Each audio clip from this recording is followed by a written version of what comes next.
Hello guys, আসসালামু আলাইকুম। তো আজকে সন্ধ্যার পর হুট করে কেন আমাকে আসতে হলো এই কামারপাড়া এবং সুইচ গেটে, তো তা নিয়ে থাকছে আজকের ভিডিও। অনেক আগেও এসেছিলাম আমি, তবে সময়ের সাথে সাথে এই জায়গাগুলোর পরিবর্তন এবং উন্নয়ন দেখে তো একদম পুরো মনোমুগ্ধকারের মতোই ছিল।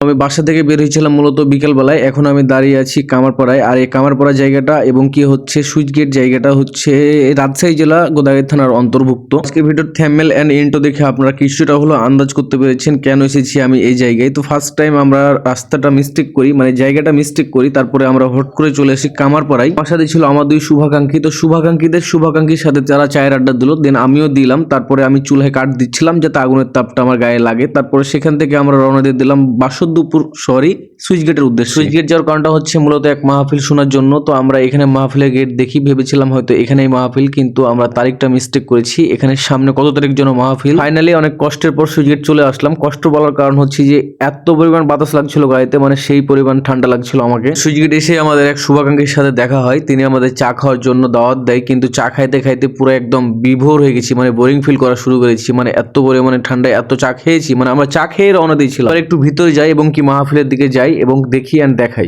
তো ফাইনালি আমরা সুইচ গেট চলে আসলাম। এই সুইচ গেট বাজারটি মূলত হচ্ছে হাই রোডের পাশে, আর দিন দিন উন্নয়নের ছোঁয়ায় রঙিন ভাবে রূপ নিচ্ছে এই সুইচ গেট বাজারটি। যদিও আমি অনেক আগে এসেছিলাম, কিন্তু এত সব দোকান এবং কি এত সব মার্কেট আমি দেখিনি। মানে একদম পুরা modify and change and place অস্থির। হোক মাহফিলে যে সব দোকানগুলো বসে সেই সব দোকানগুলো দেখাই এন্ড আমিও দেখি, আর সেখান থেকে আমরা কিছু কিনে খাই। তো আমরা জানি না এই দোকানগুলো আর বসবে কিনা, তবে এই দোকানগুলো মোটামুটি ছিল। তো তারপরে চলে এলাম, দেখতেই পাচ্ছেন একদম গরম গরম জিলাপির চুলার সামনে। মানে জিলাপি খাওয়া ভাই যেমন তেমন, কিন্তু বিষয় হচ্ছে যে আগুনের তাপটা। তারা অনেক সুন্দরভাবে জিলাপি বানাচ্ছে, আমিও দেখলাম এন্ড উপভোগ করলাম। তারপর সেখানে জিলাপি খাওয়া শেষ করে ফাইনালি চলে এলাম আবারও চায়ের আড্ডায়। আর চায়ের আড্ডায় এসে আমি আবারও আপনাদের গোল গোল করে সুন্দর করে ঘুরিয়ে ঘুরিয়ে দেখাতে শুরু করলাম। তারপরে চলে এলাম আমি এই দোকানটায় রিং দেখার জন্য। এখানে আমার একটা আংটি পছন্দ হয়েছিল মোটামুটি ভাবে, যদিও আমি তেমন ভাবে আংটি পরতে আঙ্গুলে ভালোবাসি না, তারপরও সেই আংটিটা আমার পছন্দ হয়েছিল মোটামুটি ভাবে, সেই জন্য আমি দেখছিলাম। কিন্তু অনেক আঙ্গুলে পরার পরও মানে কোনো আঙ্গুলে আমার মানে অ্যাডজাস্ট হচ্ছিল না বা সেফ হচ্ছিল না। তো আজকের ভিডিও ছিল এ পর্যন্ত। দেখা হচ্ছে নতুন কোনো এক ভিডিওতে। আর আজকের ভিডিও ভালো লাগলে অবশ্যই লাইক কমেন্ট শেয়ার করে দিবেন। সো সবার সুস্থতা কামনা করে শেষ করছি। আল্লাহ হাফেজ।